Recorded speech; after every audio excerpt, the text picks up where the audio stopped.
Est-ce que parmi les choses qu'il faut changer peut-être, il y a cette volonté de décentraliser la métropole, il y a ce siège près du Palais du Pharo à Marseille. Est-ce que c'est le retour d'antennes un peu plus locales, de forme de décentralisation aussi physique et administrative de la métropole Aix-Marseille-Provence? Oui, bien sûr, c'est une des volontés, c'est de rapprocher et de remettre la métropole au cœur des territoires, au cœur des communes, au cœur des bassins de vie, pour que la métropole devienne physiquement quelque chose qui existe pour nos concitoyens. Donc ça, on fait comment? On ouvre des bureaux de proximité? Voilà, on ouvre des maisons de la métropole, je les ai appelées ainsi. Voilà, ces maisons de la métropole, en fait, elles existent parce que quand nous avons fusionné tous nos territoires, les 6 intercommunalités de l'époque, nous avions des propriétés, nous avions des sites que nous avons toujours.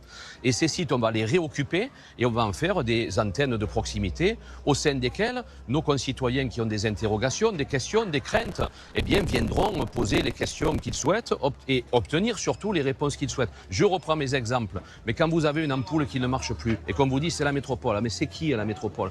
Quand vous avez le couvercle de votre poubelle jaune qui est cassé, que vous voulez la changer, mais c'est où que je vais? Voilà, ben, pour toutes ces questions du quotidien, est-ce que les déchetteries sont ouvertes le lundi de Pâques? Mais moi, j'en sais rien en fait de tout ça. Donc demain, eh bien, tous nos concitoyens, ils auront grâce à ces antennes et grâce à ces maisons de la métropole, les réponses du quotidien qu'ils attendent et puis surtout, du coup, ils vivront mieux.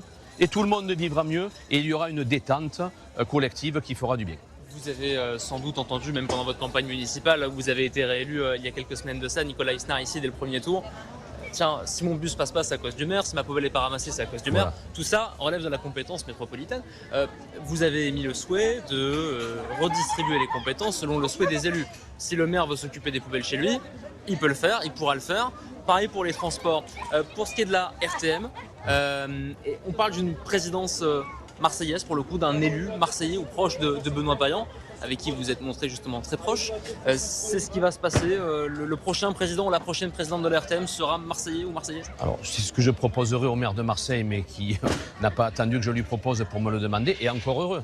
Imaginez qu'il y ait une RTS, la régie des transports salonnés, et que ce ne soit pas un salonné qui la pilote. Mais je serais révolté. Donc la RTM, c'est quoi? C'est un outil qui sert à faire déplacer les Marseillais et les Marseillaises.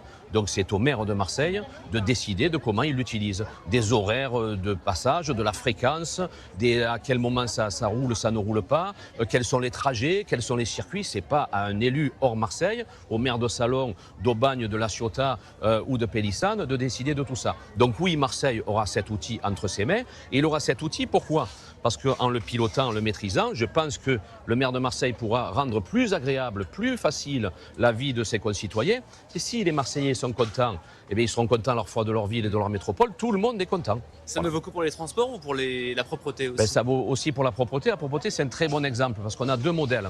Moi, aujourd'hui, ce que j'appelle avec affection mes cantonniers et qui nettoient mes rues, qui vont nettoyer ce marché une fois qu'il sera terminé, ce sont des agents de la ville.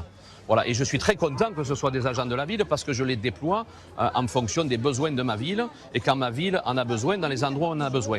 Donc moi, c'est des agents de la ville. Mais dans d'autres endroits, ces fameux cantonniers sont des agents de la métropole. Eh bien, les maires qui souhaiteront que dans leur commune, les cantonniers ne soient plus des agents de la métropole mais de la ville, ils pourront. Ils en feront la demande, le personnel sera transféré et avec le personnel, les moyens de payer ce personnel.